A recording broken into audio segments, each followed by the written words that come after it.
रिश्वत में जमीन लेने वाले अफसरों पर एफआईआर दर्ज कर ली गई है। एसडीएम विवेक राजपूत, नायब तहसीलदार नवीन कुमार पर केस हुआ है। लेखपाल अभिलाष कानूनगो मुकेश चौहान पर भी केस हुआ है। एसडीएम के रेंजर प्रमोद शाह के खिलाफ भी देखिए मुकदमा दर्ज कर लिया गया है। कानूनगो विशेष कुमार ने सुरसागंज थाने में एफआईआर दर्ज कराई है।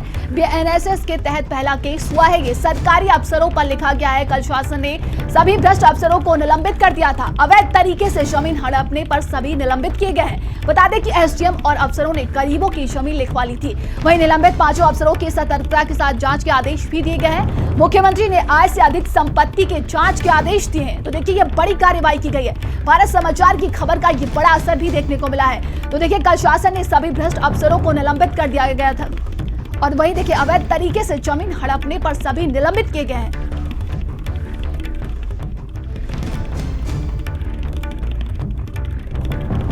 ज्यादा जानकारी के साथ संवाददाता जितेंद्र हमारे साथ जुड़ गए हैं। जितेंद्र, देखिए बड़ी कार्रवाई की गई है। भारत समाचार की खबर का ये बड़ा असर देखने को मिल रहा है।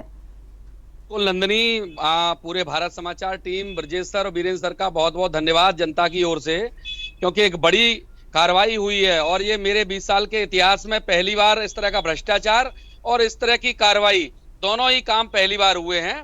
और तीसरा काम ये कि भारतीय न्याय संहिता बीएनएसएस, इसके तहत जो पहला मुकदमा पूरे उत्तर प्रदेश में अधिकारियों के खिलाफ लिखा गया है। तो ये तीन काम इतिहास में पहली बार हुए हैं जो भुलाए नहीं जा सकते। इनको हमेशा याद करेंगे लोग उदाहरण के रूप में। भारत समाचार ने इस खबर को दिखाया, अधिकारियों के भ्रष्टाचार को उजागर किया और जब तक करते रहे जब तक उन पर कार्रवाई नहीं हुई। तमाम दबाव आए, तमाम धमकियां आई, तमाम लोगों के सिफारिशें आई, लेकिन उन सबसे डरे और धमके नहीं, हम लोग अड़े रहे।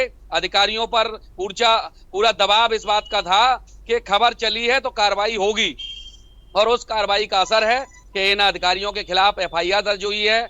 इनको जेल जाना पड़ेगा, इनको बर्खास्त कर दिया गया है और इनके खिलाफ आय से अधिक संपत्ति के मामले की भी जांच होगी।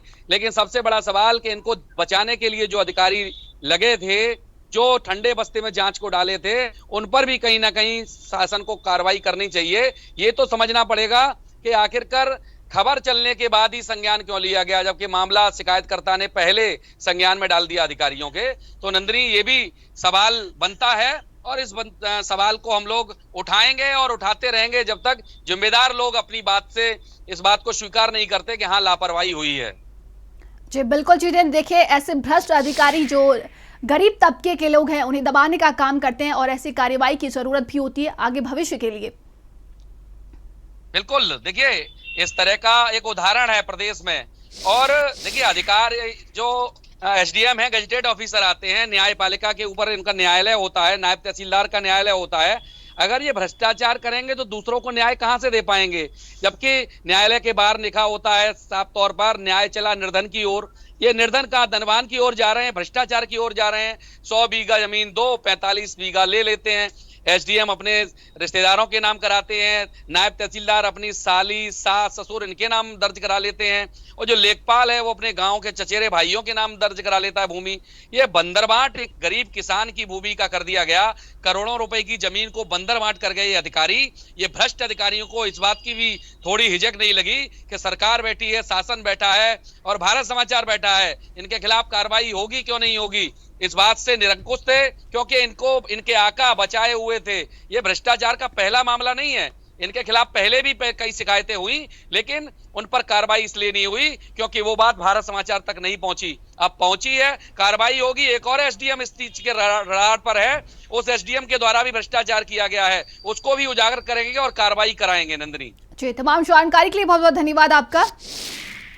और अब खबर दिल्ली से, जहां पर नीट यूजी याचिका पर आज